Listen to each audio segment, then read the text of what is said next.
एकदन्तं सूर्पकर्णं गजवक्त्रं चतुर्भुजं पाशाकुशधरं देवं ध्यायेत् सिद्धिविनायकम्।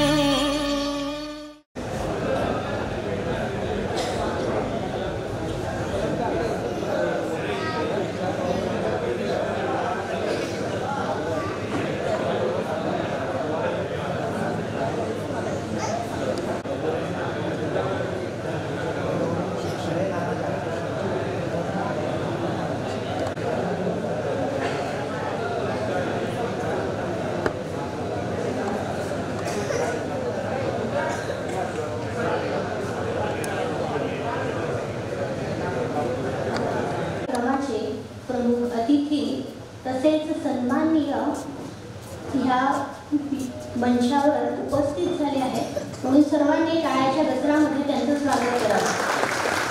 स्वागत करते. आज नूतन मराठा महाविद्यालय जळगावच्या वतीने आणि कवयित्री बहिणाबाई चौधरी उत्तर महाराष्ट्र विद्यापीठ जळगाव यांच्या संयुक्त विद्यमाने श्री केशवराव घोटे अंतर्गत व्याख्यानमालेचं आयोजन आज करण्यात आलं आहे.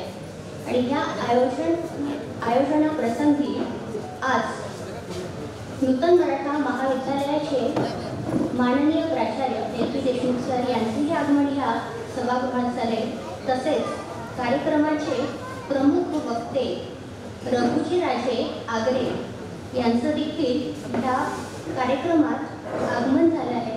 तसेच शिवाजीराव केशवराव घोटे यांचं देखील आगमन या ठिकाणी झालं आहे. तसेच व्यवस्थापक परिषद सदस्य क.ब.चौ उमवी जळगाव श्री राजेंद्र नन्नवरे सर यांचं देखील आगमन या ठिकाणी झालं आहे. म्हणून पुनश्च सर्वांनी जोरदार टाळ्यांनी सर्वांचं स्वागत करावं. धन्यवाद. मी शब्दसुमनांनी तुमचं स्वागत करते. त्याचप्रमाणे आज ज्यांच्या प्रित्यर्थ आपण सगळेजण इथे जमलो आहोत तेच कैलासवासी केशवराव घोटे यांच्या प्रतिमेला पुष्पांजली अर्पण करावं असं मी उपस्थित मान्यवरांना विनंती करते. तर सर्वच मान्यवरांनी व्यासपीठावर उपस्थित राहावं.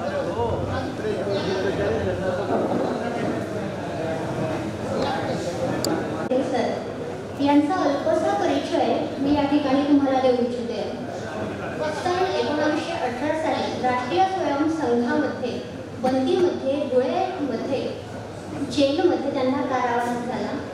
1962 साली जळगाव मतदारसंघातून आमदारकी लढवून ही जनसंघ ह्या संघातून तिकीट प्राप्त होऊन जळगाव मतदारसंघामध्ये नगरपालिकेचे 5 वर्ष नगरसेवक होते. तसेच स्कूल कमिटीचे सदस्य देखील होते. यापूर्वी भोयटेंच्या पूर्वजांना शाहू महाराजांकडून सरदार ही पदवी सुद्धा प्रदान करण्यात आली. त्याचं महत्त्वाचं कारण म्हणजे की ही सरदार पदवी त्यांच्या कर्तृत्वाने त्यांना प्रदान करण्यात आली आणि हे कर्तृत्व केलं ते कैलासवासी केशवराव घोटे सरांनी. तर या सरांचा परिचय देत असताना आनंद असा होतो की यांनी फक्त जळगावापुरताच विचार नाही केला, तर जळगावच्या आजूबाजूच्या खेड्यागावात सुद्धा त्यांची विचारधारा त्यांनी पोचवली. सरांचं वर्णन करावं तितकं थोडं आहे, पण कसा परिचय तुमच्यापर्यंत पोचवते. सरांना 4 अपत्ये होती. त्यामध्ये प्रतापराव घोटे, रणजित आप्पा घोटे, श्री तानाजीराव घोटे आणि श्री शिवाजीराव घोटे जे आज आपल्यामध्ये उपस्थित आहेत. असा त्यांचा परिवार होता आणि या परिवाराने अगदी एकनिष्ठेने समाजसेवेचं व्रत या ठिकाणी घेतलं आहे. त्याचप्रमाणे त्यांच्या सुनबाई श्रीमती लताताई घोटे या जळगाव महानगरपालिकेच्या माजी महापौर म्हणून काम केलेले आहे व त्या सतत 6 वेळा नगरसेविका म्हणून कार्यरत आहेत. आजही केशवराव दादांचा वारसा हा त्यांचे सर्वच कुटुंबीय चालवत आहे आणि त्याचा हा लाभ सगळ्यांनाच होतो आहे. असे अगदी उत्तुंग असं कारकीर्द असलेले श्री कैलासवासी केशवराव भोटे सर यांचा अल्पसा हा परिचय मी आपल्यासमोर दिला आहे. तर सर्वांनी एकदा जोरदार टाळ्या आपण त्यांच्यासाठी केल्या. धन्यवाद. मी आजच्या कार्यक्रमाची सुरुवात करत असताना सर्वात अगोदर नूतन मराठा महाविद्यालयाचे माननीय प्राचार्य doctor A P Deshmukh sir यांना विनंती करते की त्यांनी आजच्या कार्यक्रमाचं अध्यक्षस्थान स्वीकारावं. धन्यवाद सर.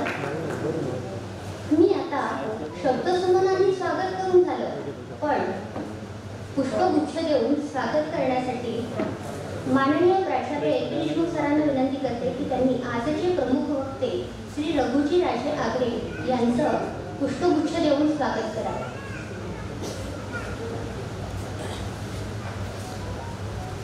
सर्वांनी जोरदार टाळ्या. धन्यवाद. तसेच आजच्या कार्यक्रमात अनमोल उपस्थिती आपली देऊन ह्या कार्यक्रमाची शोभा वाढवलेले श्री शिवाजीराव केशवराव भोटे सर यांचं देखील स्वागत माननीय प्राचार्य सरांनी करावं असं मी त्यांना विनंती करते.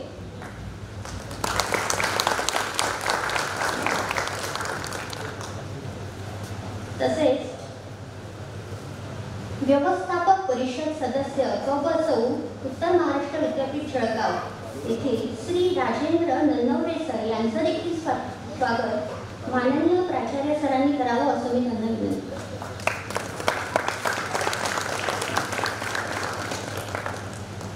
धन्यवाद सर. मी सर्वच मान्यवरांना विनंती करते की त्यांनी कृपया आसनस्थ व्हावे.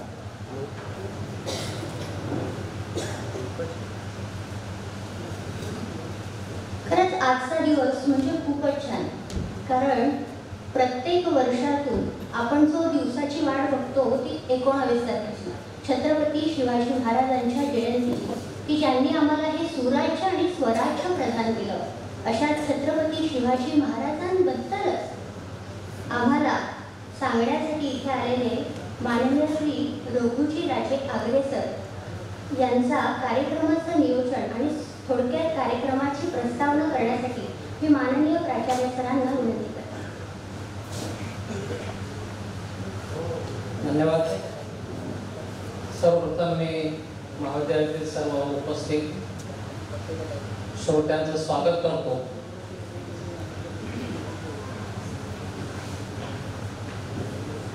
जळगाव शहरात ज्यांचं एकेकाळी भोयटे गडी म्हणून प्रसिद्ध होती, त्याचे मूळ आधारस्तंभ कैलासवासी केशवराव भोयटे यांच्या नावाने विद्यापीठाला श्री तानाजीराव केशवराव भोयटे यांनी दिलेल्या देणगीतून गेल्या अनेक वर्षांपासून विद्यापीठ व्याख्यानमाला सुरू करत असते. त्यातलंच हे आजचं एक पुष्प. विद्यापीठाने आमच्या नूतन मराठा महाविद्यालयाला ही व्याख्यानमाला आयोजित करण्याची संधी दिली, त्याबद्दल सर्वप्रथम विद्यापीठाचा मी आभार व्यक्त करतो. आजचं पुष्प उमटण्यासाठी जे आवर्जून उपस्थित आहे रघुजी राजे आगरे,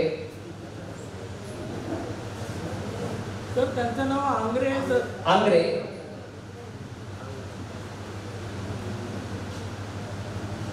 याच्या शैलीतून आपल्याला त्यांच्या ज्या घराण्यातून ते आज वारसदार म्हणून काम करत आहेत, गाठी सांभाळत आहेत, त्यातून त्यांच्या व्यक्त होईलच. नूतन मराठा महाविद्यालय हे बहुजन हिताय बहुजन सुखाय या व्यापक अर्थाने जळगाव जिल्हा मराठा विद्यापीठ संस्था चालवत असते. संस्थेला 100 वर्ष झाले आणि महाविद्यालयाला सुद्धा 50 वर्ष पूर्ण झाले. नूतन मराठा महाविद्यालय गेल्या अनेक वर्षांपासून नवीन शैक्षणिक धोरण लागू झालेलं असलं आताच, तरी सुद्धा त्या अनुषंगाने जो बदल करायचा असतो तो बदल नूतन मराठा गेल्या अनेक वर्षापासून करण्याचा प्रयत्न करत आहे. नूतन मराठा महाविद्यालय गेल्या 6 वर्षापासून पूर्णपणे कॅशलेस झालेला महाविद्यालय आहे. आणि साहेब, मला सांगायला आवडेल, राजूदादा या ठिकाणी आहे, की लॉकडाऊन नंतर सगळेच महाविद्यालय ऑनलाईन झाले, पण नूतन मराठा महाविद्यालय लॉकडाऊनच्या अगोदर सुद्धा ऑनलाईन 100% झालेलं होतं. आणि पूर्णपणे कॅशलेस झालेलं होतं. कुठल्याही बँक काउंटर आमच्या माहितीला नाही. 50 रुपये जरी एखादी फी भरायची असेल तरी ती ऑनलाईनच विद्यार्थ्यांनी जमा करायची आहे. अशा पद्धतीने आमच्या सगळ्या सहकार्यांच्या बदली करत असतो आम्ही. यासाठी अर्थात शंका नाही की या ठिकाणी संचालक मंडळात अत्यंत समर्थ पाठबळ आमच्या मागे आहे. विद्यमान मानस सचिव श्री निलेशजी बोईटे ज्यांचं मार्गदर्शन आम्हाला याबाबत नेहमीच लाभत असतं. बहुजन हिताय बहुजन सुखाय या व्यापारार्थाने काम करत असताना आजही आपल्या ग्रामीण भागातील विद्यार्थ्यांची सगळ्यात मोठी संख्या महाविद्यालयात असते. 80% विद्यार्थी ग्रामीण भागातील आणि 20% विद्यार्थी हे महाविद्यालयामध्ये शहरी भागातले असतात. ग्रामीण भागाचे म्हणत असताना मला जाणीव आहे की ठिकाणी अगदी मूलमजुरी करणारा विद्यार्थी असेल, कारण स्कॉलरशिपचं प्रमाण जर नूतन मराठा काढलं तर 75% विद्यार्थी हे स्कॉलरशिप घेणारे आहेत, वेगवेगळ्या पद्धतीचे स्कॉलरशिप घेणारे आहेत. 25% फक्त फी भरणारे आहेत. परंतु आजही फीच्या बाबतीत कुठल्याही विद्यार्थ्याला अडवून महाविद्यालय ठेवत नाही. अशा पद्धतीने ज्याला शिक्षण नाही, जो वंचित आहे, अशाला शिक्षण देण्याचा प्रयत्न हे नूतन मराठा महाविद्यालय करत असतं.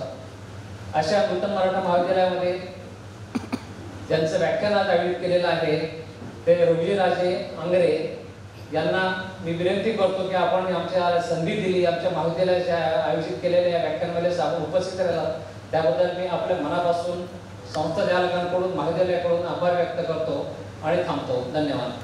धन्यवाद सर. आजचे कार्यक्रमाचे प्रमुख अतिथी माननीय श्री रघुजी राजे आंगरे. तर आंगरे सरांचा थोडक्यात परिचय मी आपल्याला देते. आपल्या पराक्रमाने ब्रिटिश, पोर्तुगीज, डच आणि सिद्धी यांना पाणी पाजणारे हिंदवी स्वराज्याचे पराक्रमी सरखेल कान्होजी राजे आंगरे यांचे 9व्या पिढीतील विद्यमान वंशज हे आज आपल्यासमोर उपस्थित आहे. आजच्या व्याख्यानमालेचे ते प्रमुख वक्ते आहेत. शासकीय विधी महाविद्यालय मुंबई येथून कायद्याचे शिक्षण त्यांनी पूर्ण केले. राष्ट्रीय स्वयंसेवक संघाचे कुलबान जिल्हा संघाचालक म्हणून दायित्व त्यांनी निभावले आहे. महाराष्ट्र शासनाद्वारे किल्ले रायगडांचा विकास करून त्यास पुनर्निर्माण करण्यासाठी त्यांनी अथक परिश्रम घेतलेले आहे. किल्ले रायगड विकास प्राधिकरण यांचे ते सदस्य देखील आहेत. त्याचप्रमाणे विविध शिक्षण संस्थांवर ते सक्रिय रीतीने काम करीत आहेत. त्याचप्रमाणे जनता शिक्षण मंडळ अलिबाग इथे ते संचालक म्हणून कार्यरत आहेत. तसेच नवयुग विद्यापीठ ट्रस्ट महाड येथे विश्वस्त म्हणून ते कार्यरत आहेत. लोकमान्य टिळकांद्वारे स्थापित श्री शिवाजी रायगड स्मारक मंडळ पुणे ते विद्यमान अध्यक्ष म्हणून कार्यरत आहेत.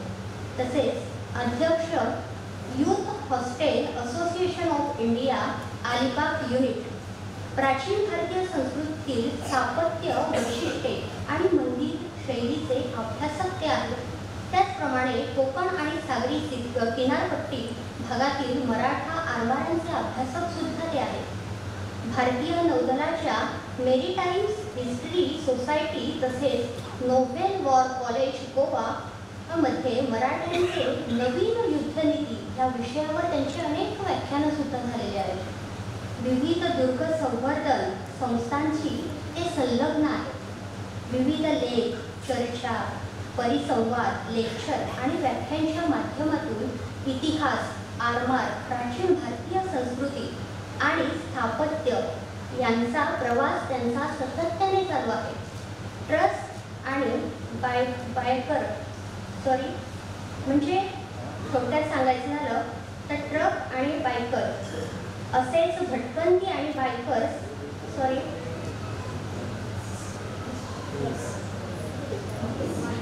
दुचाकीवर त्यांनी खूप लांब पल्ल्याचा प्रवास केलेला आहे. आणि त्याच प्रकारे त्यांनी गुजरात, अरुणाचल प्रदेश आणि संपूर्ण हिंदवी स्वराज्य फिरण्याचा एक मानस मनामध्ये दुचाकीवरच फिरण्याचा मानस त्यांनी घेतलेला आहे. म्हणूनच खरंच खूप मोठं असं व्यक्तिमत्व आहे. परिचय द्यायचा कधी ठरवला तर आजचा कार्यक्रम कुठेतरी थांबवून उद्या करावा लागेल. म्हणून अगदीच ओरगळीत सागर मला भरता येणार नाही. म्हणून अल्पसा परिचय मी सरांचा आपल्यासमोर करून दिला. आता मी माननीय श्री रघुजी राजे आंग्रे सर यांना विनंती करते की त्यांनी त्यांच्या शब्दसंवहनातून आम्हाला मंत्रमुग्ध करावं. महत्वाची गोष्ट या ठिकाणी राहून गेली की जी म्हणजे ही कार्यक्रमाची खरं तर सुरुवात महाराष्ट्र गीताने करायची होती, पण माझ्या चुकीमुळे ते राहून गेलं. तर आता व्याख्यानाची सुरुवात आपण महाराष्ट्र गीताने करू.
सरांना विनंती करते की त्यांनी त्यांचं व्याख्यान मालेचं पुष्प इथे गुंफावं.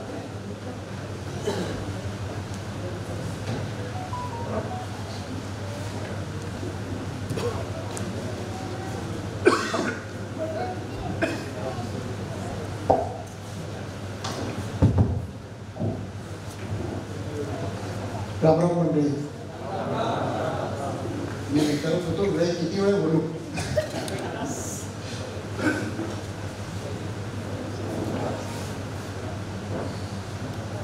वक्त्यांनी आधी विचारून घेणं बरं असतं. इथं मागच्या रांगेतून लोक जाताना दिसले की समजायचं की आवडता घ्यायचंय, तर त्याच्यापेक्षा आधी विचारलेलं बरं. आजचा स्वराज्याचा आरमार हा विषय असल्यामुळे तो कितीही फुलवता येतो किंवा कितीही आवडता येतो, एक विशिष्ट विषयामध्ये दिलेला नसल्यामुळे.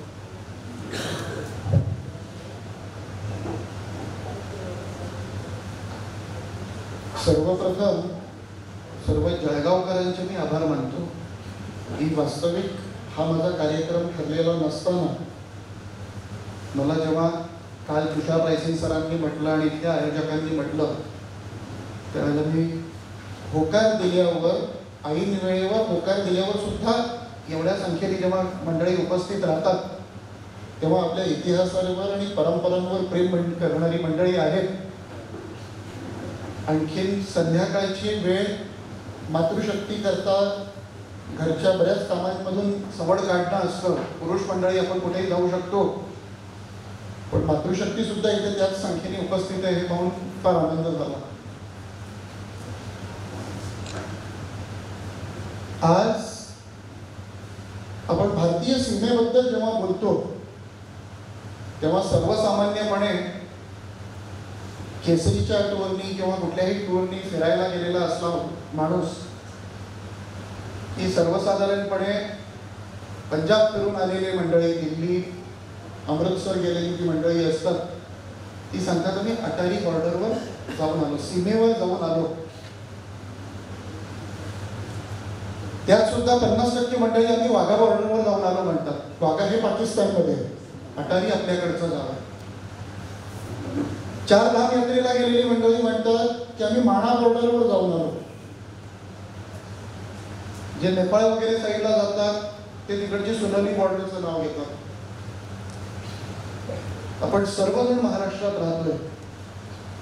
आत्ताच आपण महाराष्ट्र गीत गायलं, त्याच वेळेला एक गोष्ट आपल्याला प्रकर्षाने जाणवली पाहिजे आणि आपण ठाम लक्षात ठेवली पाहिजे की जशा त्या सगळ्या बॉर्डर आहेत, त्या सगळ्या सीमा आहेत, तसं महाराष्ट्र सुद्धा एक सीमावर्ती राज्य आहे. कारण मुंबईला समुद्रामध्ये पाऊल टाकलं की जिथे आपला भूभाग संपतो आणि जलसीमा सुरू होते ती सुद्धा आपल्या देशाची सीमाच आहे. आणि त्याच सीमांच्या बरोबरीने जर विचार करायला गेला तर जेवढी आपली भूसीमा आहे जवळपास तेवढीच आपली एवढ्या मोठ्या खंडपाय पसरलेल्या देशाची जलसीमा सुद्धा आहे. आता इथे जो समुदाय उपस्थित आहे त्याच्यासमोर मी काही संकल्पना अशा मांडणार आहेत ज्या कदाचित वाटेल की रघुजी यांनी भलतं काहीतरी बोलून गेला, कोणाला वाटेल नवं काहीतरी सांगून गेला. आजपर्यंत हिंदुस्थानावर अनेक आक्रमणं झाली. सर्वसाधारणपणे आपल्यावर झालेली जे मुख्य आक्रमणं आहेत ती सिकंदरचं आक्रमण, जे युरोपकडून आलेलं पहिलं आक्रमण म्हणता येईल ते सिकंदरचं आक्रमण, ते खैबर खिंडीतून झालं. त्यानंतर इस्लामी आक्रमणाच्या सगळ्या लाटा आल्या, त्या सुद्धा त्या खैबर खिंडीतून आल्या. पण त्याच्या नंतरची जी आक्रमणं झाली आहे ती आपली जलसीमांमधून झालेली आपल्याला आढळतात. पण आद्य आक्रमण आणि शेवटचं आक्रमण हे जर आपण विचार केला तर ते समुद्राकडूनच झालेलं आहे. आद्य आक्रमण म्हणजे कुठलं? सिकंदरचंही नाही, गुणांचंही नाही, तर रावणाने सीतामाईला पळवायसाठी जे सर्वात पहिले आपल्यावर आक्रमण केलं, आपल्या अस्मितेवर आक्रमण केलं, आपल्या संस्कृतीवर आक्रमण केलं, ते समुद्रमार्गे झालेलं हिंदुस्थानच्या भूमीवरचं पहिलं आक्रमण म्हणता येईल. आमचे यज्ञ नष्ट करायसाठी येणारे राक्षस हे त्या समुद्रमार्गे यायचे, ते आमच्यावर झालेलं पहिलं सांस्कृतिक आक्रमण, पहिलं आमच्या अस्मितेवरचं आक्रमण. आणि आपण मी इथे असलेल्या बहुतेकांनी म्हणजे अगदी जे 12-15 वर्षाचे 17 वर्षाचे असतील ते वगळता जो आज मायनर आहे त्याला प्रत्येकाला मुंबईवर पाकिस्तानमधून आलेल्या 10 जणांनी केलेला हल्ला, कसाबनी केलेला हल्ला चांगल्या रीतीने ठाऊक असेल, ते झालेलं आपल्यावरचं शेवटचं आक्रमण. आणि ही दोन्ही आक्रमणं आपल्यावर आपल्या सागरी सीमेमधून झालेली आहेत. एवढ्या 7,500 किलोमीटरच्या क्षेत्रामध्ये पसरलेला जो आपला भूभाग आहे, किनारपट्टी आहे, त्या किनारपट्टीचं महत्व काय हे आजपासून 350 वर्षापूर्वी जेमतेम 2-2.5 जिल्ह्यांचं क्षेत्रफळ असलेल्या एका राजाला समजलं. तोपर्यंत अवघ्या हिंदुस्थान व्यापून असलेल्या मुघलांनाही ते समजलं नाही किंवा दक्षिणेतल्या अनेक राजांनाही ते समजलं नाही. 1495 साली एक बोट येते, त्या बोटीतून एक धर्मवेडा व्यापारी येतो. आमच्या कालिकतचा राजा समुद्री, त्याचं खरं नाव सामुद्री, पण त्या धर्मवेड्या व्यापाऱ्याला त्याचं नाव नीट घेता येत नाही म्हणून त्याच्या पोर्चुगीज भाषेमध्ये तो उच्चार जमत नाही, म्हणून त्या समुद्रीचं नामकरण तो झामोरीन करतो. इथे मलाही वाटलं होतं की माझं नामकरण होत आहे की काय थोड्या वेळापूर्वी, आपल्या कृपेने ते नाव नीट झालं. त्या समुद्रीचं नामकरण झामोरीन करतो. आणि आम्ही परवापर्यंत आमच्या इतिहासाच्या 8वीच्या पुस्तकात 9वीच्या पुस्तकात तेच वाचन करतो की 1495 साली वास्को द गामाने भारताचा शोध लावला. 1495 मध्ये जर वास्को द गामाला भारताचा शोध लावला तर तो सिकंदर कोणाशी लढून गेला? झेलम मधून येऊन. आम्हाला आमच्या मानसपटलावरून आक्रमणाच्या काही ज्या सांस्कृतिक आक्रमणाच्या खुणा मिटवायच्या आहेत, त्याच्यामध्ये सर्वात पहिले हे वैचारिक आक्रमण मिटवायची गरज आहे. 1495 साली कालिकतला आलेला वास्को द गामा हा एक आक्रमक होता आणि त्यांनी भारताचा शोध लावलेला नाही, तर भारताला येण्याचा मार्ग दुर्दैवाने त्याला सापडला. ही वैचारिक स्पष्टता ज्या वेळेला आपण ठेवू त्यावेळेला आपल्यावरची वैचारिक आक्रमण कुठेतरी दूर होतील असं वाटतंय. गेल्या काही वर्षांमध्ये आपल्या मनामध्ये असलेली जळमट हळूहळू स्वच्छ होऊ लागली. आपली स्वतःबद्दलची संकल्पना, स्वतःबद्दलचे विचार स्पष्ट होऊ लागले आणि त्यातूनच अशा प्रकारच्या व्याख्यानमालांचे आयोजन होत आहेत असं मला वाटतं. शिवाजी महाराजांच्या बद्दल आपण छत्रपती शिवाजी महाराज की म्हटलं की मनातून कुठेतरी जय जयकार येतो. त्याच्याकरता घोषणा द्यावी लागते किंवा द्यायची असते, हे आपल्या खिचगंटीत नसतं. छत्रपती शिवाजी महाराज की म्हटलं की स्वाभाविकपणे जयकार येतो. महाराजांच्या आधी सुद्धा अनेक राज्य होऊन गेले, महाराजांच्या नंतर सुद्धा अनेक राज्य झाली. चंद्रगुप्ताचं साम्राज्य झालं, मगधचं साम्राज्य झालं, त्यानंतर महाराष्ट्रावरच राज्य करणारे राष्ट्रकूट झाले, यादव झाले, सातवाहन झाले, अनेक राजांनी राज्य केली आपल्यावर. परंतु राजा गेल्यानंतर 350 वर्षानंतर सुद्धा ज्याच्या राज्याभिषेकाचं 350 वर्ष साजरं केलं जातं असं भाग्य फार कमी राजांना लाभलेलं आहे आणि त्यातलं एक म्हणजे छत्रपती शिवाजी महाराजांचं स्वराज्य.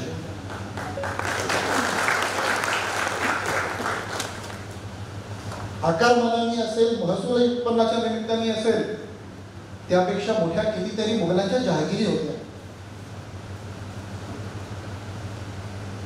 पण आज अगदी दिल्लीपासून, दिल्ली कशाला, पाकिस्तानच्या त्या भागातून जिथपासून खैबर पासून जरी आपण विचार केला, क्वेटा बलुचिस्तान पासून विचार केला आणि थेट बंगालपर्यंत गेलो,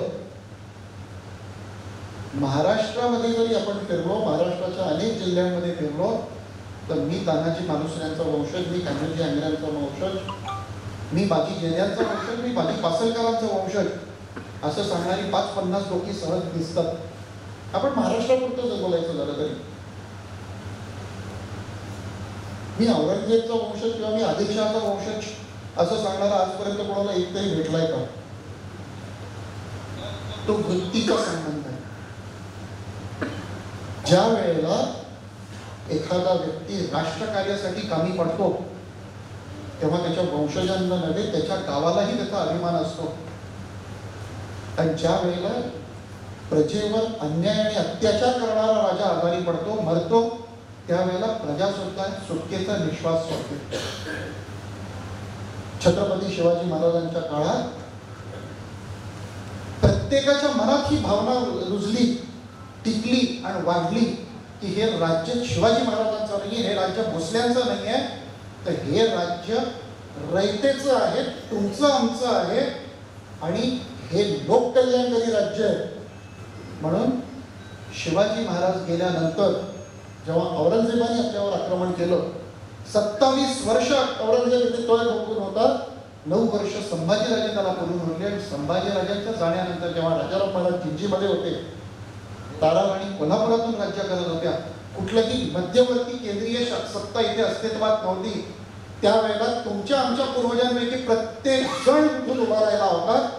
हातातली तलवार असेल, काठी असेल, मुसळ असेल, दांडकं असेल, जे काय घेईल ते घेऊन ह्या स्वराज्याच्या रक्षणासाठी तो उभा राहिला. कुठलीही केंद्रीय सत्ता त्याला पगार देणार नव्हती, कुठल्याही केंद्रीय सत्तेचं त्याला पाठबळ मिळणार नव्हतं. कुठेतरी दूरवर असलेला राजाराम छत्रपती आमच्या शिवाजी महाराजांचं ते लेकरू आहे आणि शिवाजी महाराजांनी स्थापन केलेलं हे स्वराज्य आणि हे टिकलं पाहिजे आणि ते टिकवण्याची जबाबदारी महाराज नाही आहेत, तर महाराजांनी ती कावड माझ्या खांद्यावर दिलेली आहे, ती पताका माझी आहे आणि ती फडकलीच पाहिजे या हेतूने तुमच्या आमच्यातल्या सर्वसामान्य जेव्हा लढत होता त्यावेळेला हे स्वराज्य टिकलंय, रुजलंय, वाढलंय.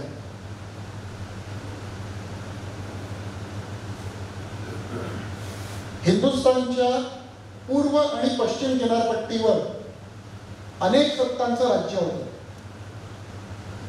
अगदी उत्तरेतल्या मोगलांपासून, म्हणजे सुरत हे मोगलांचं मोठं ठाणं, उत्तरेतल्या मोगलांपासून दक्षिणेतले नायर नाडर असतील, बंगालमधले तिथल्या स्थानिक राजसत्ता असतील, पण त्या सर्वांनाही आपला जमीन आणि महसूल ह्याच्या पलीकडे राष्ट्र उभारणीमध्ये, राष्ट्राच्या संवर्धनामध्ये, जतनामध्ये कोणालाही रुची असल्याचं आपल्याला आढळत नाही. कोणाही त्याच्याबद्दल काळजी केल्याचं आपल्याला आढळत नाही. पण त्याच्या पलीकडे जाऊन ज्यांचा भूभाग सुद्धा कुठे जमीन त्या समुद्राला टेकलेला नव्हता, अशा छत्रपती शिवाजी महाराजांनी कल्याण भिवंडी जिंकल्याबरोबर पहिलं काम जर काही केलं असेल तर आरमाराच्या उभारणीच्या दृष्टीने पावलं टाकायला सुरुवात केली की जर आपल्याला इंग्रजांशी, पोर्तुगीजांशी, फ्रेंच, डच किंवा सिद्धी बरोबर लढायचं असेल तर आपलं स्वतःचं सक्षम आरमार पाहिजे. त्या दृष्टीने कल्याणच्या दुर्गाडीची जी खाडी आहे तिथे महाराजांनी आरमार निर्मितीचा उद्योग सुरू केला. महाराजांना हा उद्योग उभा करण्याचं काहीही कारण नव्हतं. जमिनीवरचा भाग संपला होता, भूभाग संपला होता, आता कुठे जायचं, एक्सपेन्शन करायचं म्हणून समुद्राकडे जाऊया असा विचार नव्हता. तर त्याच्या पलीकडे जाऊन इथून भविष्यात आक्रमण होऊ शकतं आणि त्या आक्रमणाचं वेळेवर परिमार्जन झालं नाही तर माझी पश्चिम आघाडी जी आहे, पश्चिम किनारा जो आहे तो असुरक्षित होईल. या हेतूने महाराजांनी तिथे आरमाराची स्थापना केल्याचं दिसतं. नौकानयन शास्त्रात आम्ही पूर्वीच्या काळी अतिशय पारंगत असलो. म्हणजे तसं जर पाहायला गेलं तर इसवी सन पूर्व 3500 एवढा कालखंड, म्हणजे ते 3500 वर्ष आणि आत्ताचे 2400 वर्ष झाले तर विचार करा नौकानयन शास्त्राच्या बाबतीत आपण किती पारंगत होतो. बॅबिलॉनची समुद्रदेवता उर, तिच्या मंदिरामध्ये आमचं बर्माचं म्हणजे फाळणीच्या पूर्वीचं हिंदुस्थान, इंग्रजांनी ब्रह्मदेशाची फाळणी केली, तिथलं बर्मा टीक म्हणजे सागवान केलेलं दिसतं. म्हणजे आमचा समुद्र प्रवास हा इसवी सन पूर्व 3500 वर्षाचा आहे. ज्या वेळेला अनेक संस्कृती किंवा विकृती अस्तित्वात सुद्धा आलेल्या नव्हत्या त्यावेळेपासून आम्ही अर्थशास्त्र, नौकानयन, वाङ्मय या सर्वात प्रगत होतो. आणि अशा वेळेपासून आमचा प्रवास किंवा आमचं स्थित्यंतर कुठपर्यंत झालं तर शिवाजी महाराजांना जेव्हा आरमार बांधायची वेळ आली किंवा आरमार बांधावं अशी संकल्पना त्यांच्या मनात रुजली त्यावेळेला बोटीची बांधणी करण्यासाठी आमच्याकडे एकदेशीय कारागीर किंवा तंत्रज्ञ नव्हते. म्हणजे अधःपतन किती व्हावं, एकेकाळी काही हजार किलोमीटरचा, काही हजार मैलाचा सागरी प्रवास करणारे आम्ही, खालच्या तामिळनाडू पासून आजच्या जावा सुमात्रा इंडोनेशिया पर्यंत जाणारे श्रीविजयांचं साम्राज्य निर्माण करणारे आम्ही बोटी बांधू शकत नव्हतो. त्यावेळेला छत्रपती शिवाजी महाराजांनी तो पोर्तुगीज निवडले आणि त्या पितापुत्रांवर ही जबाबदारी नेमली की तुम्हाला जी काही साधन सामुग्री लागेल, जे काही पैसे लागतील ते आम्ही तुम्हाला देऊ, आम्हाला तुम्ही बोटी बांधून द्या, आम्हाला व्यापार करायचा आहे. शिवाजी महाराजांचं धोरण पहा, धोरणीपणा पहा. आम्हाला बोटी बांधून द्या, आम्हाला व्यापार करायचा आहे, जवळपासच्या क्षेत्रात आम्ही व्यापार करणार आहोत असं सांगून शिवाजी महाराजांनी त्या बापलेकाला बोटींच्या कामावर नेमलं. त्यांनी सांगितलं की आम्ही तंत्रज्ञ आहोत, आम्ही काम तर करू शकतो पण आमच्याकडे कारागीरच नाही. महाराजांनी त्यांना सांगितलं काळजी करू नका, तुमच्यासाठी लागणारे जे कारागीर असतील ते काही कारागीर आम्ही पुरवतो, पण तुम्ही काम सुरू करा. आणि त्या दोघांच्या निर्देशाखाली कल्याणच्या जवळ बोटी बांधण्याचं काम सुरू झालं. आरमार उभारणीची सुरुवात झाली. वसुबारस, पण जे 12 गावचं पाणी पिऊन इथपर्यंत आलेले होते, युरोपमधून निघून आफ्रिकेला वळसा घालून जी मंडळी आपल्यापर्यंत आली होती ती एवढी साधी सोपी नव्हती. धर्म आणि तलवार हे दोन्ही काकोटीला घेऊन हातात दाखवायचा पुरता तराजू घेऊन आलेली जी मंडळी होती ती स्वराज्याचं आरमार सहजासहजी पाण्यात उतरू देणाऱ्यापैकी नव्हती. एक सर्वसामान्य माणूस, भारतीय जनमानस, हिंदू जनमानस, सनातनी जनमानस कसं आहे त्याचं उदाहरण सांगतोय. आपल्याला जर कोणी मातृशक्तीला विचारलं की तुम्ही चांगले मोदक बनवता, चांगल्या पुरणपोळ्या बनवता, जरासं गोड बोललं की त्या दुसऱ्या दिवशी लगेच येते दुपारच्या वेळेला बाई तुला शिकवते. आपल्याला जर कोणी विचारलं तर आपण ती गोष्ट शिकवतो, दाखवतो. पोर्चुगल वरून आलेले हे दोन कारागीर शिवाजी महाराजांकरता बोटी बांधतायत हे जेव्हा गोव्याच्या व्हाईसरॉयला कळलं, त्यांनी वसईच्या धर्मपीठाला म्हणजे वसईच्या फादरला कळवलं की ही जर बोट पाण्यात उतरली तर पोर्तुगलच्या राजाला, इंग्लंडच्या राजाला आणि आपल्या चर्चच्या हिताला बाधा पोचेल. हे काम बंद व्हायला हवं. वसई धर्मपीठाने त्या दोघांना कळवलं की तुमचं काम हे धर्माच्या विरुद्ध आहे, कारण हा शिवाजी राजा हिंदू पदपातशाहीची निर्मिती करतोय, स्वराज्याची निर्मिती करतोय आणि आपला मूलभूत हेतू हा इथे राज्य विस्तार आहे. कारण त्यावेळेला वसई हा धर्मप्रांत होता. आज सुद्धा वसईचा वेगळा धर्मप्रांत आहे. आपल्यापैकी बऱ्याच जणांना माहिती असेल किंवा नसेल, पण मुंबईच्या शेजारी असलेलं शहर आज वेगळं धर्मप्रांत आहे. रातोरात बापले तिथून गायब झाले. आयडियल कंडिशन मध्ये सर्वसामान्यपणे दुसऱ्या दिवशी काम बंद व्हायला हवं. दुसऱ्या दिवशीच्या सूर्योदयाला त्याच गतीने काम सुरू होतं. कारण महाराजांनी जे निवडक मावळे दिलेले होते, जे कामगार म्हणून काम करणार होते, ते स्वराज्यातले सर्वोत्कृष्ट सुतार महाराजांनी निवडून त्या लोकांच्या हाताखाली पाठवले होते. त्यांना सांगितलं होतं तोंड बंद ठेवा आणि डोळे उघडे ठेवा, हे लोक काय काम करतात ते तेवढं शिकून घ्या. आज ना उद्या पोर्तुगीज पळून जातील किंवा काहीतरी खोडा घालतील. आपल्याला आरमार उभा करायचंय येणं प्रकारे ना, त्यामुळे त्याची उभारणी करण्यासाठी जे काही लागेल ते शिकवून घ्या. आणि ही जी 200 मंडळी पाठवली, 300 मंडळी पाठवली होती, त्यापैकी हे जे 200 तंत्रज्ञ होते ते एवढे जास्त का पाठवले होते 15-20 जागांच्या उभारणीसाठी? तर एखाद्याच्या नजरेतून काही सुटलं तर ते दुसऱ्याच्या नजरेत यावं. ज्ञान हे वाटल्याने वाढतं. आणि पुढच्या 8 महिन्याच्या आत स्वराज्याचं आरमार त्या कल्याणच्या दुर्गाडीच्या खाडीत वसुबारसच्या मुहूर्तावर उतरलं.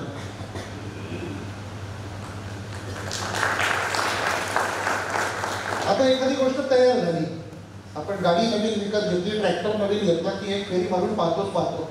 ट्रॅक्टर घेतला तर नांगरटीला, वखरणीकर काहीतरी उपयोग करून पाहतो. आरमार काही पिकनिकसाठी नव्हतं, तर त्याचा वापर पण माहिती पाहिजे.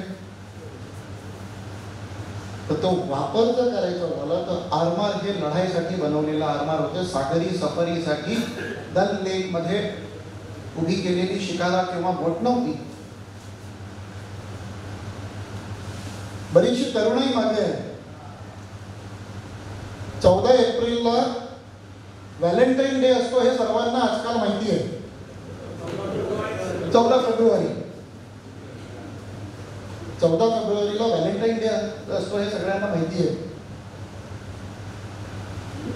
शिवाजी महाराजांनी त्या 14 फेब्रुवारीच्या मुहूर्तावरच आपली पहिली सागरी मोहीम काढलेली आहे. 85 बोटी आणि 4000 सैनिक घेऊन सुरतला जातोय असं सांगून बसवून लुटलेलं आहे.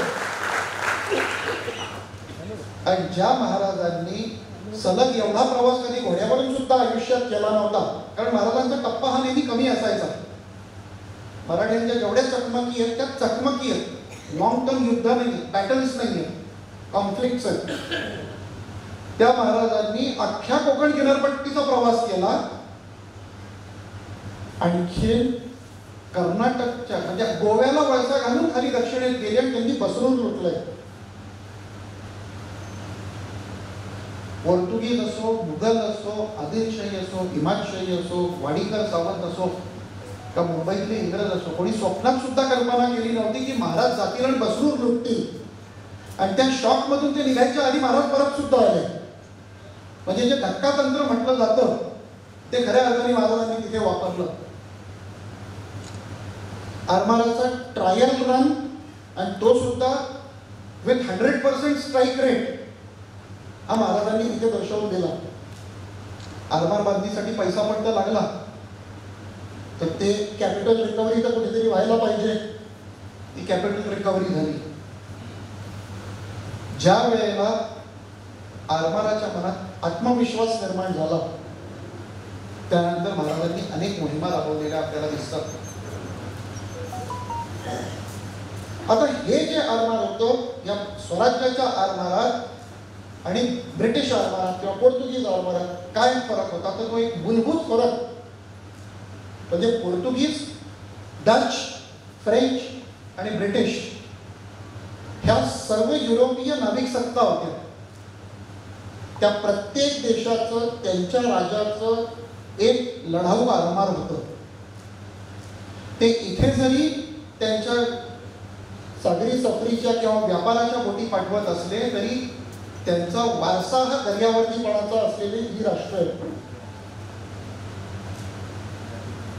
ती सगळ्या बोटी लहानातली लहान बोट म्हणजे किमान 300 टनापासून 650 टनापर्यंतचं पेलोड असलेल्या त्या बोटी. आज 300, 500, 600 टन काही फारसं वाटत नाही, पण विचार करा 600 टन वजन घेऊन शिडाच्या होडीने वल्ल्या मारत मारत युरोपपासून हिंदुस्थानपर्यंत यायचं म्हणजे प्रत्येक टनाचं काय वजन लागत असेल किंवा झेपत असेल तर त्याच्यावरून आपण कल्पना करू शकतो. त्यामुळे तेवढ्या मजबूत बोटी, त्या बोटींच्या सागरी चाचण्यांपासूनच्या रक्षणासाठी त्याच्यावर दारुगोळा, त्याच्यावरच्या तोफा, लांब पल्ल्याच्या तोफा. बरं, इंग्रज आणि पोर्तुगीज, फ्रेंच आणि डच, इंग्रज आणि डच हे काही फारसे सौहार्दपूर्ण संबंध असणाऱ्या सत्ता नव्हत्या.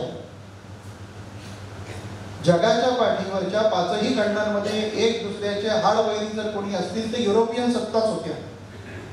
इंग्लंड आणि फ्रान्सचं भांडण होतं, इंग्रजांचं पोर्तुगीजांचं भांडण होतं. मात्र चोर चोर मोसेरे भाई आपल्याला लुटायच्या बाबतीत त्यांचं एकमत होतं, तेवढं नक्की असायचं. याच्या उलट स्वराज्याचं आरमार काय होतं, मोठ्यातली मोठी बोट 300 टनाची. म्हणजे इंग्रजांच्या सर्वात लहान बोटीपेक्षा आपली मोठ्यातली मोठी बोट सुद्धा 5-50 टन कमी पेलोडची असायची. पण महाराजांनी त्या कमी पेलोडचा उपयोग हा बलस्थान म्हणून करून घेतलेला दिसतोय. आणि याचं सर्वात उत्तम उदाहरण म्हणजे इंग्लिश किंवा पोर्चुगीज ब्लू वॉटर नेव्हीचा पराभव एकदा नव्हे, दोनदा नव्हे, तर किमान 20 ते 22 वेळा मराठ्यांनी आपल्या छोट्या छोट्या होडक्यांनी, तांडेली, शिबाडं, सनमिऱ्या, फतेमाऱ्या, फ्रिगेट्स याच्यानी केलेला आढळतो. म्हणजे ब्रिटिश फ्रिगेट्स किंवा ब्रिटिश गॅली 2 मजली बोटी असायच्या, ज्यांना 20-20, 22-22 तोफा एका बाजूला असायच्या. आणि मराठ्यांच्या नालेवर 2 तोफा, मागे 2 तोफा आणि आधेमध्ये एखादी तोफ असली तर असली, अशा प्रकारच्या जहाजांनी ह्या बलाढ्य नौकांचा पराभव केलेला आपल्याला आढळतो. ब्रिटिशांच्या किंवा युरोपियन्सच्या ज्या मोठ्या तोफा होत्या, मोठी जहाजं होती, त्यांचा मारा खूप दूरचा होता. पण त्याचबरोबरीने त्यांच्या वर्दळीवर, त्यांच्या सामान वाहण्याच्या क्षमतेवर, आणखी त्यांच्या वेगावर सुद्धा त्या अवजडपणामुळे काही निर्बंध यायचे. जी मॅनपॉवर आपण म्हणतो, एखादं जड मशीन असेल तर ते हलवायला त्याची स्वतःची पण ताकद खर्च होते. म्हणून लोड केलेला ट्रक असेल तर तो चढण चढताना त्याची ताकद ही स्वतःची वजन खेचण्यामध्ये सुद्धा लागते. आणि ते रिकामा ट्रक असेल तर ती कमी ताकदीत तो चढून जातो. त्याप्रमाणे ही जी मोठी जहाजं असायची यांच्यासाठी वाऱ्याचा वेग आवश्यक होता. आणि त्याच्यावरचं असलेलं 2/3 मनुष्यबळ हे फक्त वल्ली मारायसाठी लागायचं. त्याच्या विपरीत मराठ्यांच्या ज्या बोटी होत्या, स्वराज्याचं जे आरमार होतं ते अतिशय हलकं उथळपणात चालणारं आणि निमुळतं असल्यामुळे कमीत कमी शक्तीमध्ये म्हणजे 1/3 मॅन पॉवरमध्ये ते चालायचं आणि 2/3 माणसं लढाईसाठी मोकळी असायची. त्याचा वापर काय व्हायचा किंवा त्याचा उपयोग काय व्हायचा? जेव्हा एखादं युरोपियन प्रचंड मोठं जहाज पकडलं गेलं तर संख्येचं जे प्रमाण होतं ते एक मोठं ब्रिटिश शिप विरुद्ध मराठ्यांची 5 किंवा 6 छोटी छोटी गलबतं. तर त्या प्रमाणामुळे जसं गुळाच्या ढेपेवर मुळे चढतात त्याप्रमाणे मराठ्याच्या जहाजांवर चढायचे आणि प्रत्यक्ष हातगाईची लढाई करायची. आपल्या गावामध्ये इथे जळगावमध्ये मलखांब होतो का? साहेब आपल्या कॉलेजमध्ये होतो का? सरासरी मलखांबची उंची काय आहे आपल्याकडे? 8 फूट. 8 ते 9 फूट ही महाराष्ट्रातच नव्हे तर भारतात सगळीकडे मलखांबची उंची 8 ते 9 फूट आहे. फक्त आमच्या कोकणामध्ये 12 ते 18 फुटाचे मलखांब आहे. म्हणजे बरोबर आपल्या दुपटीचे मलखांब आहेत. त्याचं सुद्धा कारण आहे. आणि आमच्याकडे आज सुद्धा पुढच्या महिन्यात होळीचा सण आहे. आज सुद्धा होळीच्या वेळेला मलखांबाच्या स्पर्धा होतात आणि बऱ्याच वेळा जन्माष्टमीच्या वेळेला दहीहंडी ही मलखांबावर बांधली जाते. मलखांबाला ग्रीस लावलं जातं आणि मग मलखांब करत करत जो सर्वोत्तम माणूस असेल तो वर जातो आणि ग्रीस लावलेल्या मलखांबावर वर चढून ती दहीहंडी फोडतो. हे ट्रेनिंग सेंटर होतं. हा नुसता व्यायाम नाही. ब्रिटिशांच्या गॅलीच्या जो मुख्य शीड असतं त्याला फोगीचं शीड म्हणतात. त्या गॅलीच्या फोगीच्या शिडाचा जो खांब असतो जो मास्ट म्हणतात त्याची उंची 18 फूट असते. त्या 18 फुटावर एक कप्पी असते. तिच्यातून दोर टाकला की ते शीड उभारलं जातं. मग ती बोट चालते पुढे. आमचे समुद्रावरचे वीर तिथे जायचे. मलखांब करत करत ते 18 फूट वर जाणार. फोगीच्या शिडामधून दोर कापणार. कप्पीतून दोर कापला की अख्खं शीड खाली पडतं. त्यानंतर कमरेला मडकं. आपण कधी ताडीमाडी करणाऱ्याचं एखादं चित्र बघितलं असेल तर आपल्याला लक्षात येईल. बटाटा आणि लोणी याचं ग्रीस बनवलं जायचं आणि तो वरून ते ग्रीस लावत लावत खाली यायचा. ब्रिटिशांना बाप जन्मात ते जहाज चालवणं शक्य नव्हतं. ते एकदा कामातून गेलं की आमचे लोक हाणामारी करायला 1 to 1 बॅटलमध्ये मराठ्यांचा हात धरणारं कोणी नाही. आणि तशा प्रकारे 1 to 1 मार्किंग करून एकाच एक या प्रमाणात लढाई लढून आपल्या लोकांनी 1, 2 नव्हे 18 लढाया जिंकल्या. आता ते जहाज एकदा जिंकलं की परत त्याच्यावर शीड लावणं आलं म्हणून प्रॅक्टिससाठी ते ग्रीस लावलेल्या मलखांबवर वर खाली करण्याची ती प्रॅक्टिस आणि ती 18 फुटाची. म्हणून आज पण चालतो. Practice makes a man perfect. ही आपण विपरीत लढाई लढत होतो. एका ब्रिटिश शिपवर 18-20 पाऊंडाच्या 22 पासून 40 पर्यंत तोफा, अनेक बंदुका आणि मजबूत बांधणीची जहाजं विरुद्ध 2, 3, 4 तोफा असलेली जहाजं, तीर कामटे, भाले आणि 2.5 फुटी तलवारी घेतलेले मावळे. ही अशी लढाई आपण लढलो आणि आजवर जिंकत आलो. इथे आता मला पॉवर पॉईंट प्रेझेंटेशन नाही करता येणार, पण आपण जर वसईपासून वेंगुर्ल्यापर्यंत जर कोकण किनारपट्टी बघितली किंवा महाराष्ट्राचा नकाशा तर आपल्याला सर्वसामान्य प्रत्येकाच्या नजरेत पक्का बसलेला आहे. वर गुजरात आहे, खाली कन्याकुमारी आहे, एवढं तरी प्रत्येकाच्या लक्षात आहे. तर त्या तर पश्चिम किनारपट्टीवर आपण जर पाहिलं, पश्चिम किनारपट्टी नाही, पश्चिम अधिक पूर्व दोन्ही किनारपट्ट्यांवर, तर किल्ल्यांची सर्वात जास्त घनता किंवा डेन्सिटी ही फक्त स्वराज्याच्या भागात आहे. सरासरी 12 किलोमीटरवर 15 किलोमीटरवर एक किल्ला आहे. कारण इंग्रजांचं किंवा पोर्तुगीजांचं किंवा सिद्धीचं निघालेलं किनाऱ्यावरून जाणारं जहाज एका किल्ल्याच्या नजरेच्या टप्प्याबाहेर पडायच्या आधी दुसऱ्या किल्ल्याच्या नजरेच्या टप्प्यात असायचं. चाणक्याने जे सांगितलंय, कुठलाही लँडिंग पॉइंट, कुठलंही असं स्थान जिथे बोट टाकू शकते किंवा माणूस उतरू शकतो, हे राजाच्या नजरेतच असलं पाहिजे. त्याचं तंतोतंत अवलंब करणारी जर एखादी राजसत्ता या भारतभूमीवर झाली तर ती फक्त आणि फक्त शिवाजी महाराजांची.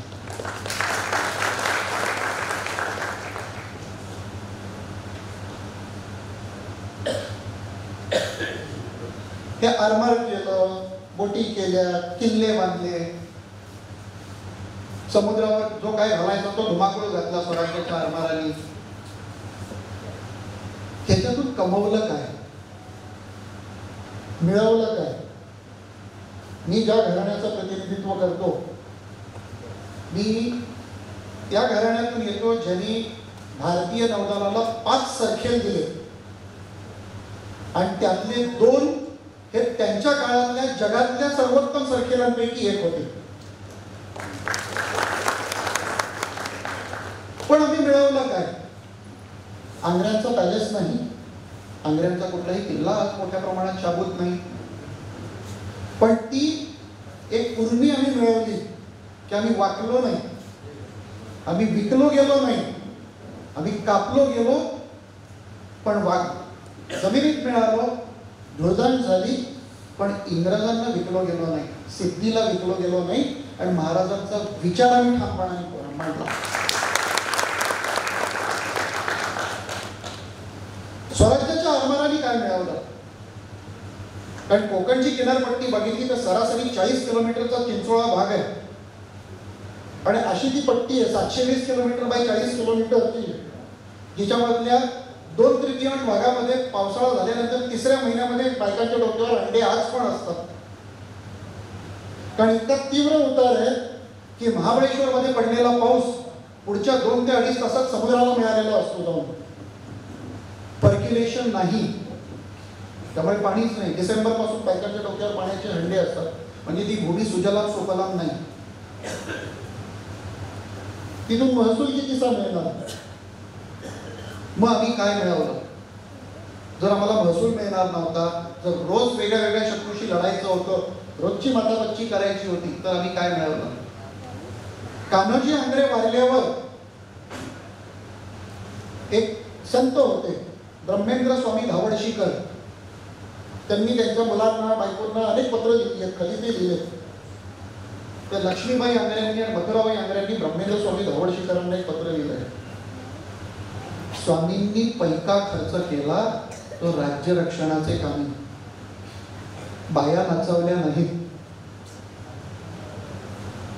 चीज वस्तू घेतली नाही, माळ्या बांधल्या नाही. आणि जर स्वामी नसते तर स्वामींचा मठ सुद्धा शिल्लक नसता. म्हणजे माझा नवरा नसता तर तुमचा मठ शिल्लक राहिला नसता, त्या सिद्धीने तुम्हाला उचलून नेलं असतं. कर्ज घेऊन घेऊन त्या काळच्या लोकांनी हे आरमार जगवलं आणि टिकवलं. मग प्रश्न परत तिथे शिल्लक राहतो, जर कर्ज घ्यावं लागत होतं, लोकांना मरावं लागत होतं, तर ह्या आरमारांनी कमावलं काय? तर ह्या आरमारांनी स्वत्व कमावलं. 1000 वर्षामध्ये पूर्वी आम्हाला अरब लुटायचे, आमचा व्यापार अरब करायचे, त्याच्यानंतर पोर्तुगीज आले. काय तो आपल्याकडे राहिलेली सर्वात मोठी परकीय सत्ता सर्वात प्रदीर्घ काळापर्यंत ब्रिटिश नाही तर पोर्तुगीज आहेत. कारण 1495 मध्ये आले आणि गोव्याच्या नंतर गेले.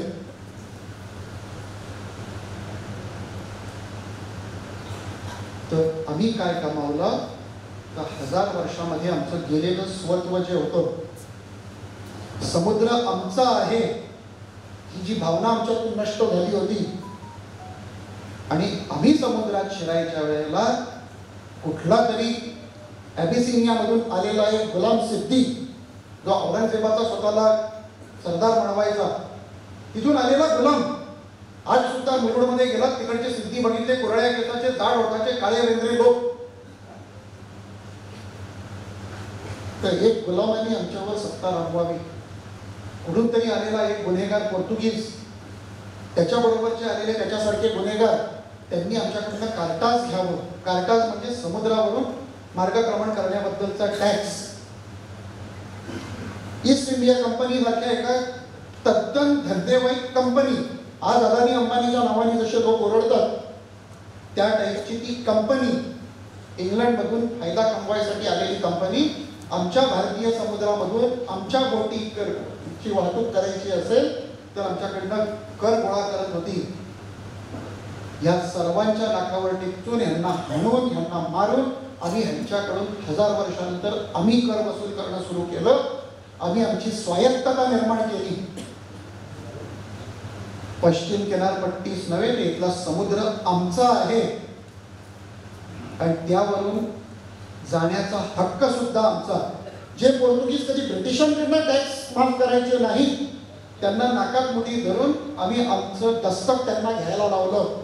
सागरावरची आमची अनिर्बंध सत्ता आणि त्यांना मान्य करायला लावली. हे आम्ही कमवलं. आमच्यातलं आम्ही स्वत्व जागृत केलं. आमच्या लोकांना आम्ही आत्मविश्वास दिला की जर जमीन आमची तर किनारा पण आमचा. आमच्या घरच्या आया बापड्यांना आम्ही ही शाश्वती दिली की कुठला तरी एक काळा सिद्धी येऊन आमच्या घरची लेक उचलून देऊ शकत नव्हता. कुठला तरी पोर्तुगीज येऊन आमच्याकडच्या मुलांना लिस्बनच्या बाजारात विकू शकत नव्हता. कुठला तरी एखादा ईस्ट इंडिया कंपनीचा कारिंदा येऊन आमच्या लोकांना मारू शकत नव्हता. हा दरारा आम्ही निर्माण केला. हे स्वराज्याच्या आरमाराचं प्रतीक आहे.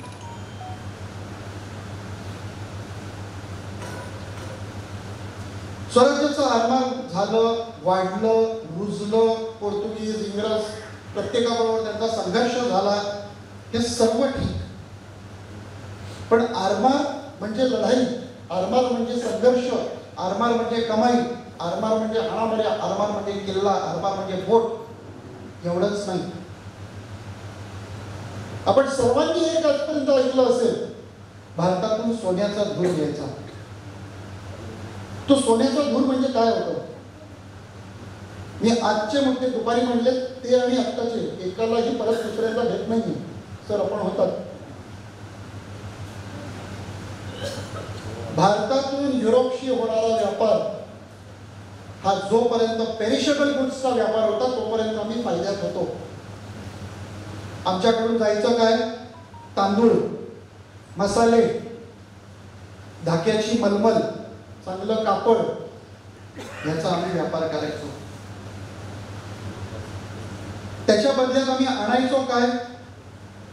तर रोममधून आम्ही सोनं, चांदी, बसऱ्यावरून मोती, अरबस्तानातून घोडे. घोडं तिकडे आलं, त्याला इथे किल्ला होता. सोनं लढीच्या स्वरूपात आणलं, त्याचा दागिना बनतो, दागिन्याचं परत वितळवलं की नाणं बनतं, नाण्याला परत वितळवलं की छड बनते. त्याचं वजन, वस्तुमान तेवढंच राहतं, मूल्य तेवढंच राहतं. आणि आमच्याकडून जाणारी वस्तू कितीही चांगला तांदूळ असला तो जोपर्यंत शिजत नाही, पोटात जात नाही, तोपर्यंत त्याचं मूल्य काही नाही. पोटात गेलं की दुसऱ्या दिवशी अस्तित्वहीन. कापड कितीही चांगलं असलं, आमच्या मातृशक्तीकडे 100 साड्या जरी असल्या तरी 101वीला कधी नाही म्हणत नाही. तर वस्त्र ती वापरून झिजणारी, जीर्ण होणारी गोष्ट ती वापरून संपणार. पण त्याच्या बदल्यात आम्ही जे काही घेत होतो, तांबट, चांदी आणि सोनं, मोती आणि घोडे, ह्या सगळ्या गोष्टी मल्टिप्लाय होणाऱ्या होत्या आमच्या देशात. म्हणून आम्ही त्याला सोन्याचा धूर निघायचा असं म्हणायचो. आणि आपल्याला आता कॉलेजची मंडळी आहेत बरीचशी, ट्रेड डेफिसिट वगैरे सगळे आकडे आपल्याला चांगल्या रीतीने ठाऊक असतील. एक्सचेंज रेट आपल्याला चांगल्या रीतीने ठाऊक असेल. तर हिंदवी स्वराज्याचं जेव्हा राज्य चालू होतं तेव्हा 1 अलिबागी रुपया म्हणजे आंध्र्यांचा 1 रुपया श्री रुपया म्हणून ओळखला जायचा. कारण शिवाजी महाराजांनंतर शिवराई बंद झाली, तिथे श्री म्हणून रुपया यायचा, अलिबागी रुपया. तर 1 अलिबागी रुपया हा 1.2 म्हणजे 1 रुपया 20 पैसे ब्रिटिशांचे, एवढा मजबूत रुपया होता. म्हणजे व्यापार किती मजबूत असेल याचा विचार करा. स्वराज्याच्या आरमाराने काय दिलं? तर आमच्या व्यापाऱ्यांना ही शाश्वती दिली की तुमचं जहाज रस्त्यात लोटलं जाणार नाही. कारण जहाज कितीही दूरच्या प्रवासात असलं तरी जोपर्यंत ते योग्य बंदरात पोहोचत नाही आणि त्यातल्या मालाला योग्य मूल्य मिळत नाही तोपर्यंत त्याला काही अर्थ नाही. ते मूल्य तुम्हाला इथे जागेवर मिळेल, ती बाजारपेठ तुम्हाला उपलब्ध होईल आणि इथून जाणारा माल तुम्ही सुरक्षितपणे घेऊन जाऊ शकाल. आमचा कर द्या, नंतर तुम्ही काहीही करा. हे जेव्हा शाश्वती मिळाली तेव्हा आमच्या बाजारपेठा समृद्ध झाल्या. आमची चांगली मंदिरं बांधली गेली, आमच्या बाजारपेठा चांगल्या झाल्या. आमच्या लोकांकडे वस्तू विनिमयाच्याच बरोबरीने आर्थिक नियोजन करण्याची बुद्धिमत्ता सुद्धा जागृत झाली. आज सुद्धा आपण पाहाल, मी कोकणातून आलोय म्हणून म्हणत नाही, कारण माझं तेवढेच संबंध घटावर आहे. मी खानदेशचा नातू आहे. कोकणामध्ये शेतकरी आत्महत्या नाही आणि 1 एकराच्या वरचं कोणाचं शेत नाही, ही आजची पण परिस्थिती आहे. कारण ते त्यावेळेपासून नियोजन आहे की जिथे पाऊसच नाही तिथे आपल्याला अंथरूण बघून पाय पसरायचे आहेत. त्यामुळे वायफळ खर्च हा प्रकारच नाही, स्वतः राबणं आहे. ती वृत्ती निर्माण झाली. आणि एकच उदाहरण सांगतो, मला वाटतं 1 तास होत आला आता. कोकणातून मराठ्यांनी काय दिलं किंवा स्वराज्याने हिंदुस्थानाला काय दिलं, याच्यातलं एकदम शॉकिंग इफेक्ट जर आपल्याला पाहिजे असेल तर 15-20 वर्षापूर्वी जेव्हा सुनामी आली होती त्यावेळेला अंदमानातून ज्या लोकांना एअरलिफ्ट केलं त्यातला एक रिपोर्ट आहे, तो वाचून पहा. तिथले कमांडिंग ऑफिसर आपले महाराष्ट्रीयन होते. जसं जारवा आदिवासी आहेत अंदमानमध्ये, तशा अनेक इतर आदिवासी प्रजाती आहेत. ते एका बेटावरून काही आदिवासींना उचललं तर स्वाभाविकपणे माणूस जेव्हा संकटात असतो, घाई गडबडीत असतो, तिथून निघतानाही तो अतिशय जिव्हाळ्याची जी गोष्ट असते ती उचलण्याचा प्रयत्न करतो. त्यांनी त्यांचे काही देव होते ते उचलले. हेलिकॉप्टरमधनं त्या लोकांना जेव्हा निकोबारच्या बेसवर आणलं गेलं आणि त्यानंतर त्या चीज वस्तू बघितल्या, त्या कमांडिंग ऑफिसरला जरासं आश्चर्य वाटलं. घोडा, कुत्रा, त्याच्यावरचा माणूस, हातात तलवार घेतलेले, देवी. त्यांनी विचारलं की काय आहे? देव आहेत आमच्या पूर्वीपासूनचे. चांदीचे टाक होते. महाराष्ट्र वगळता कुठेही टाक नसतात. टाक तिथेच असतात जिथे मराठी गेले.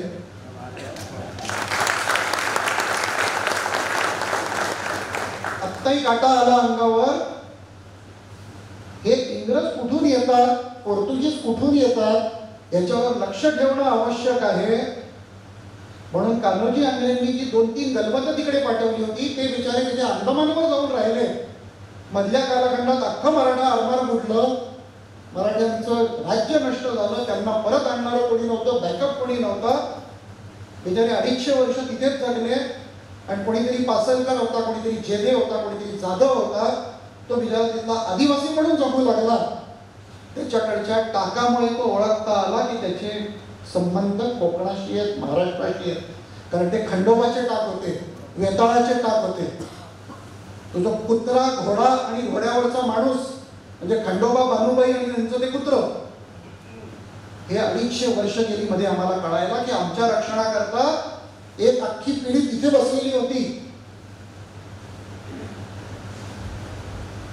आज सांगताना मला काटा येतोय अंगावर. विचार करा, आपण आपल्या घरापासून दूर गेलात, मोबाईलचं नेटवर्क नाही आलं, घरी सांगता नाही आलं की मला यायला उशीर होणार आहे, गाडी पंक्चर झाली आहे, तर आपल्या घरच्यांची काय घालमेल होत असते. त्यावेळेला आपल्यावर आक्रमण करणारे लोक खालून कुठून तरी येतात, त्यांचा पाठलाग केला पाहिजे आणि त्यांच्यावर लक्ष ठेवलं पाहिजे. म्हणून घरापासून 3000 किलोमीटरवर जाणार आहे. कारण त्यावेळेला अख्खं बंगाल श्रीलंकेला वळसा घालून जावं लागायचं. आणि एका बेटावर जाऊन बसणारी आपली मंडळी, त्यांच्या त्यागाची किंमत आम्ही कधी करणार. आज आम्हाला बाजी पासलकर माहिती आहे, आज आम्हाला कान्होजी आंग्रे माहिती आहे, आम्हाला बाजी देसाई, बाजी घोरपडे माहिती आहे, अगदी दुसरा परकुटा बाजीराव सुद्धा माहिती आहे. चांगल्या वाईट कारणाने काही काय असे ना, पण इतिहासाच्या पानांवर आहेत. त्या लोकांना जर खऱ्या अर्थाने नाही परा नाही चेहरा नाही म्हटली असं झालं, कोणाकरता गेले ते? त्यांच्या वारसांनाही कळलं नसेल की जिवंत इतकी मेले. ते तुमच्या आमच्याकरता गेले. आणि अंदमानचं आज जर स्ट्रॅटेजिक लोकेशन पाहिलं 300 वर्षापूर्वीचा विचार करा, जेव्हा ब्रह्मदेश ते पाकिस्तान असा जर हिंदुस्थान धरला तर ते भारताच्या मध्यावर होते. फार ईस्ट कडून होणारा डच इंडोनेशिया पर्यंत गेलेले होते. डचांपासून ते सिलोन पर्यंत, मॉरिशस पासून ते मालदीव्स पर्यंत आणि एडन पासून ते सुरत पर्यंत कुठेही जो व्यापार व्हायचा त्या बोटी त्या सगळ्या अंदमानच्या समोरच्या समुद्रातून तेव्हाही जायच्या आणि आजही जातात. त्या सर्वांवर लक्ष ठेवायला आमची लोक गेले. कोणाच्या आदेशाने गेले? फक्त एका मताकरता गेले की हे शिवाजी महाराजांचं राज्य आहे, ते टिकलं पाहिजे. ते कोणीतरी एक कान्होजी आंग्रे लढवतोय, कोणीतरी एक मानाजी आंग्रे लढवतोय, कोणीतरी एक सेकोजी आंग्रे लढवतोय. तर आमच्या सरदारांनी सांगितलं आम्ही चाललो. आज सोशल मीडिया आहे, न्यूजपेपर आहे, टीव्ही आहे, अनेक साधनं आहेत. आपल्याला निदान कळतं आपल्या देशाचा पंतप्रधान कोण, आपल्या देशाचा राष्ट्रपती कोण, आपल्या देशाचा मंत्री कोण, संत्री कोण. अगदी नगरसेवक सुद्धा स्वतःची 4 फ्लेक्स गावामध्ये लावतो. त्या लोकांनी तर विचारांनी छत्रपती शिवाजी महाराज काळे का गोरे हे पण पाहिले नसतील, कसे दिसतात हेही माहिती नसेल. आणि ते तिथे जाऊन त्या स्वराज्याकरता राहिले. स्वराज्याकरता, ह्या राष्ट्राकरता, भारत माता म्हणणाऱ्यांकरता, भारत मातेला वंदन करण्याकरता, या देशाला, या संस्कृतीला ती मातृसंस्कृती मानणाऱ्यांकरता ते तिथे जाऊन राहिले आणि टिकले. त्यांचं जे बलिदान होतं ते सर्वोच्च बलिदान होतं. कारण त्यांनी तर बलिदान कोणाचं झालं हेही कोणाला कळून दिलं नाही. ह्या अशा एक नाही हजारो कथा आपल्या देशात घडलेल्या आहेत. आपल्याला नेपोलियन माहिती असतो, नेल्सन माहिती असतो, सेंट हेलेनामध्ये तो किती दिवस राहिला, त्याची गर्लफ्रेंड कोण होती ते माहिती असतं. कमोडर वेगळ्या वेगळ्या रिट्रीट्स त्या माहिती असतात. पण आमचे हजारो शूरवीर अनाम लढले. मग ते पानिपत असो का विजयदुर्ग असो, कसरूर असो का सुरत असो, काही चेहरे समोर आले. ते विठोबाच्या मंदिरासारखं आहे. विठोबाचा कळस प्रत्येक वारकरी पाहतो.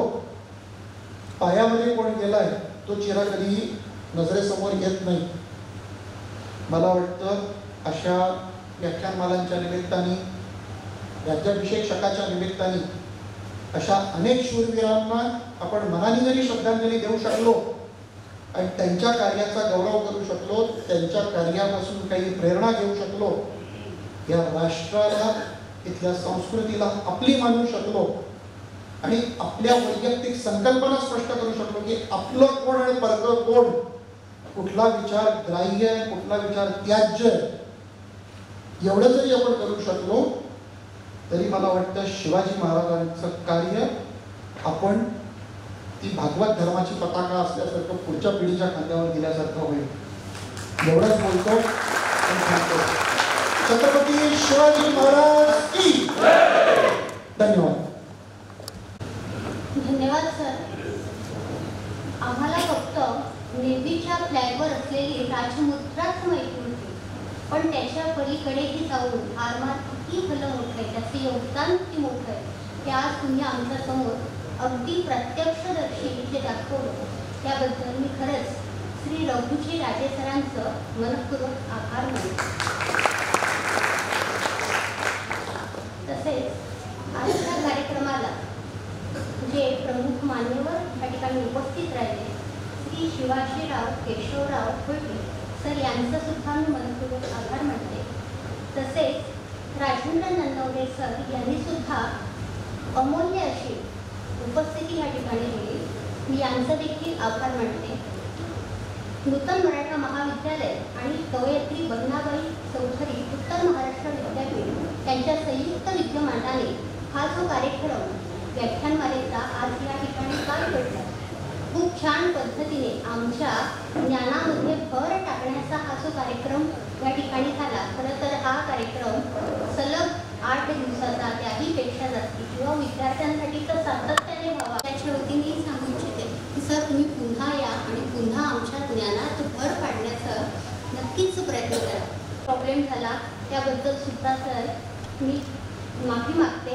आणि आजचा हा कार्यक्रम आधी राष्ट्रगीत होईल आणि राष्ट्रगीतानंतर महाशय प्राचार्यांच्या वतीने कार्यक्रम संपला असं मी सांगितलं. आता राष्ट्रगीतासाठी सर्वांना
भारत माता की